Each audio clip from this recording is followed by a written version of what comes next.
Hello guys, welcome to my YouTube channel. In this video we are going to learn about set. So in previous video we have talked about tuples in Python, and if you haven't watched it you can probably see here in the I button, and please check that out. I have shown in that video that how tuple is an immutable data type. So let's move towards sets. So how sets are different from tuples and list, as sets also contain multiple values inside them. So and sets are another collection just like list and tuples, but there should be any difference, right? So we will learn about that in this video. So let's start it. So first let me tell you how we create sets. So to create sets, first we need to give a first of all variable name named as set example, and then we will assign some values in it, but we will begin it with curly braces. In list we use square brackets, and for tuples we use normal brackets, but for sets we use curly braces. So just remember it. And now I'm going to give here string name for suppose Gaurav and Jake. So this is my example of a set now. So I will type here the difference. The first difference is, so right, only these two differences we can see between sets and the other two, those are list and tuples. So these two are the differences. So let's take an example from here. I want to add an element in the set example. So for that I will just go and type add. So add is a function that we apply on sets to add an element in them.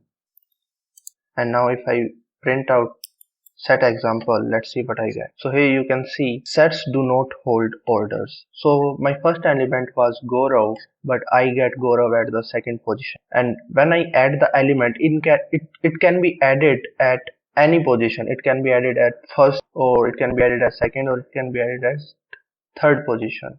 So sets do not hold orders. And if I add this value again, so now there should be two elements in set, right?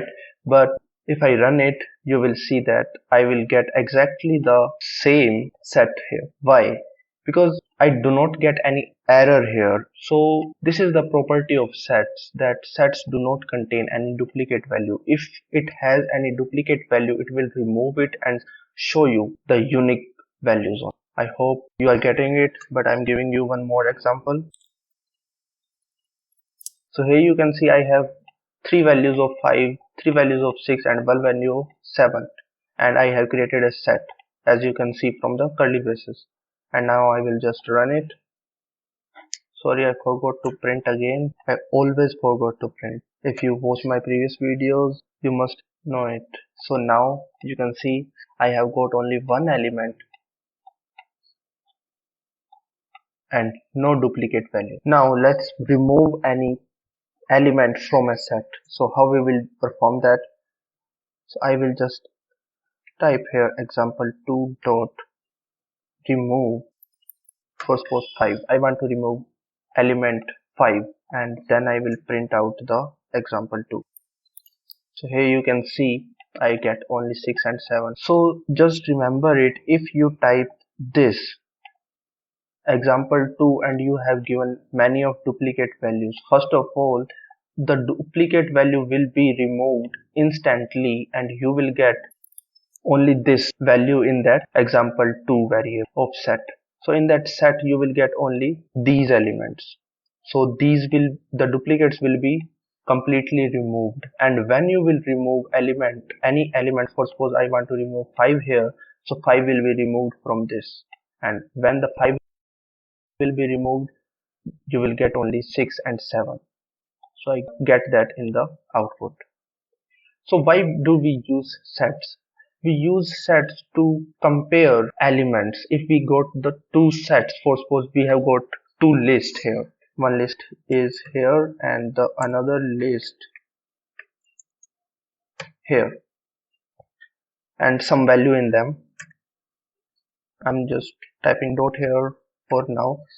So now if I want to know that what is the differences between them and what is the common thing between them, then I will just convert list into the sets, and then when I will convert list to sets, the duplicate values will automatically will be removed and you will get the unique values, and from the unique values you can easily see that what are the common values and what are the different values in between these two lists. Don't worry if you didn't get that why do we use sets.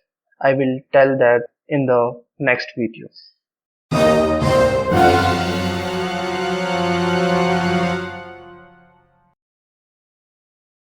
Bruh.